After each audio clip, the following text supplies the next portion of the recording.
Kyle Hoyt, State Forester for the Delaware Forest Service Department of Agriculture. I wanted to elaborate a little bit on Greyrock and how it came to our attention. And I apologize that no plus comments were given. We had a vacancy at that moment, and this came across at what I refer to as the TAC level. So we kind of got it late in the game. Otherwise, you would have had upfront comments, much like DelDOT and DNREC. This is of particular interest to us, mainly because of where it sits.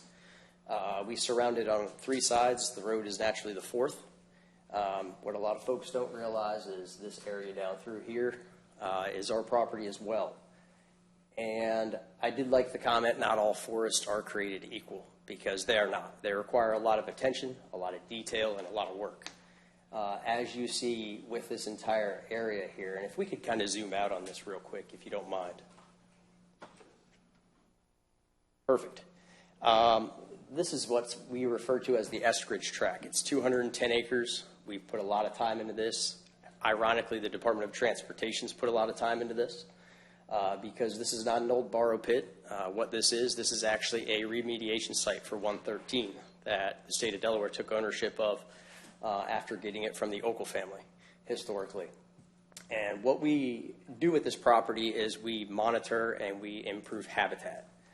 And we have what the state endangered species, the Tiger Salamanders, sits on this property. We actually have monitoring devices on these through Department of Fish and Wildlife.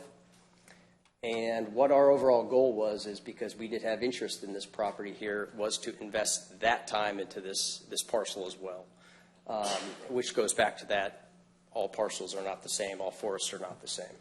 We understand development has to take place, but our stance on this is there's a better place for these 94 homes and is not put in between Red and State Forest, especially the Eskridge tract.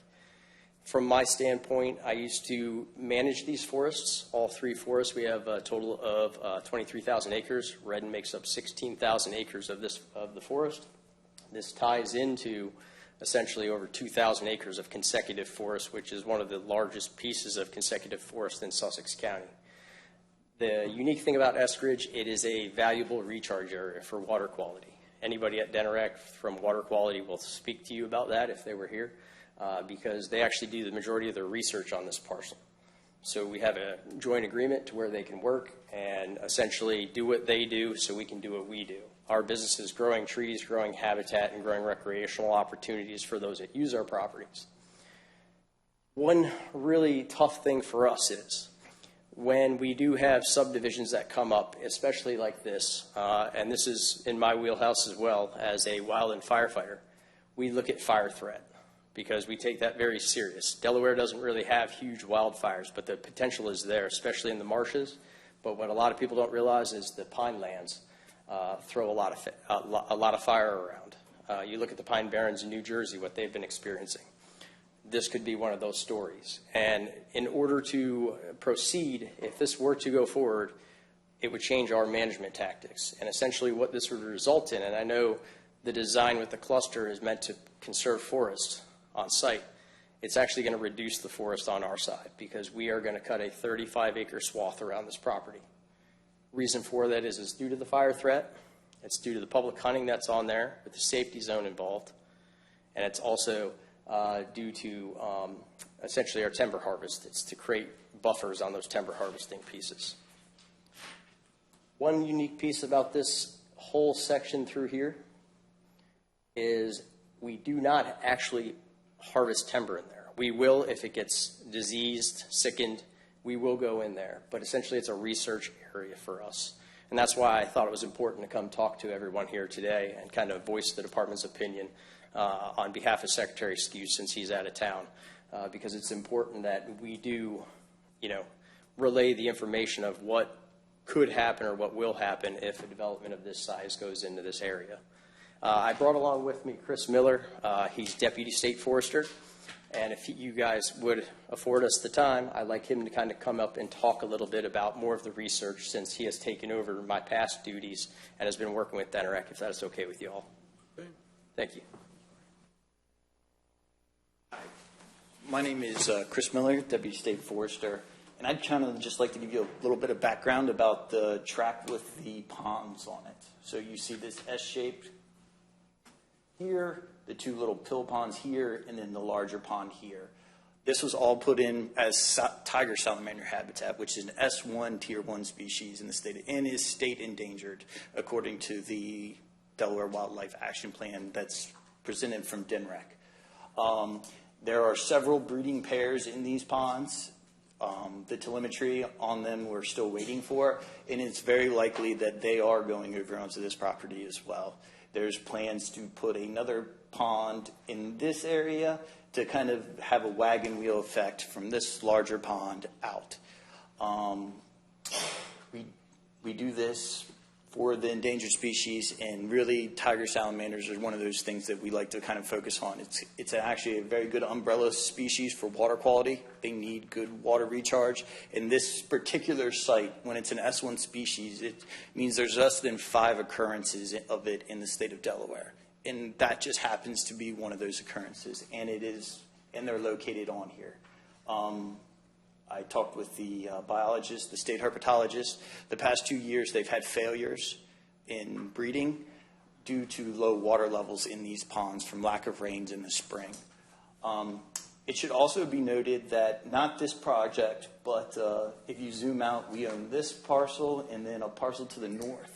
Both of these parcels were forest legacy areas for the federal government. That means that these were bought with federal funds, they were federally ranked, and they competed nationwide. And these areas of forest were deemed appropriate for us to give money to buy them. They were deemed important for the state of Delaware, and the state of Delaware has deemed all of these forests in this area important and valuable to us. I'd be happy to answer any questions that you folks might have about forest harvest, our timber plans in this area, because these do fall under our stewardship plans. They're all working forests. They're working forests for wildlife. They're working forests for actual timber production as one of a pretty large income for Sussex County landowners.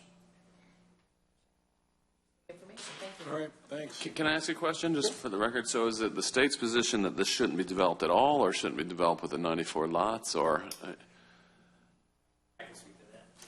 just so we kind of know precisely what it is? After talking it over as a department as a whole, talking with our cabinet secretary, it is under the mindset of us that it should not be developed at all.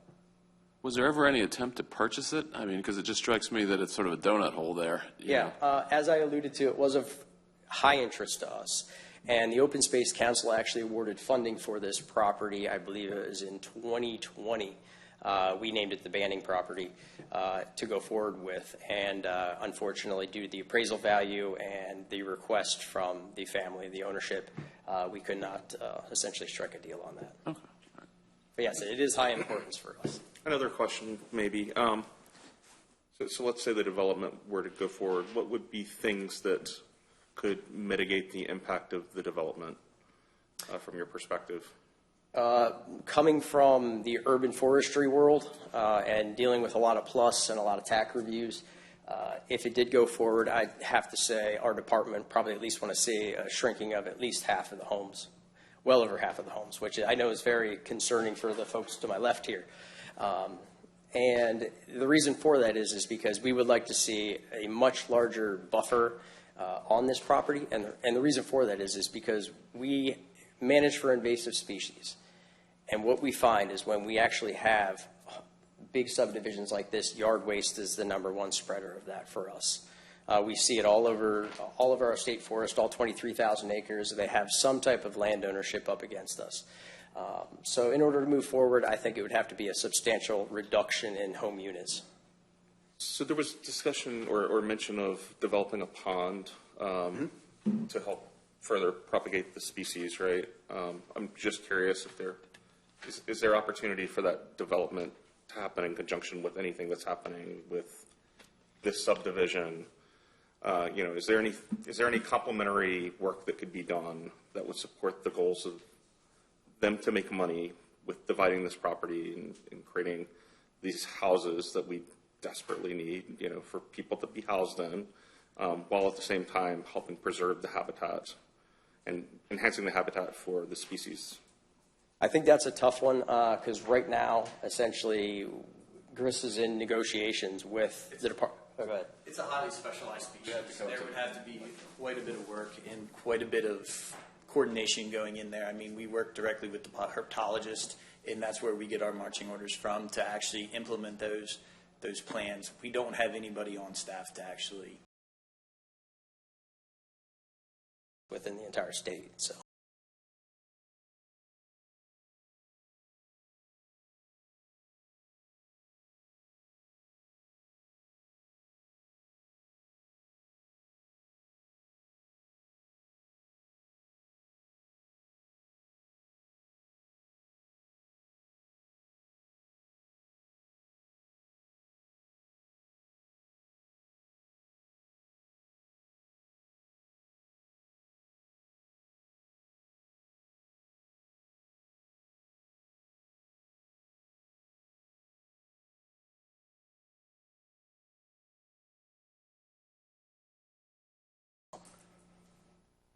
Further questions? Okay, sir, thank you. Thank you. I have one last one. Oh, I'm sorry, I'm sorry, go ahead. Since 1968, has there been any thinning of the forest, anything, or is it still as natural habitat since 1968? No, we're constant. I understand the question as modifications go, or harvest, is that what you're asking?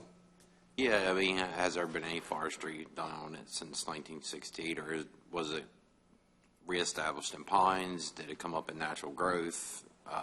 So on and so on. The background, well, the particular interest in Eskridge here, our 210 acres here surrounding this, it was a heavy remediation site, so it had a heavy pine component, and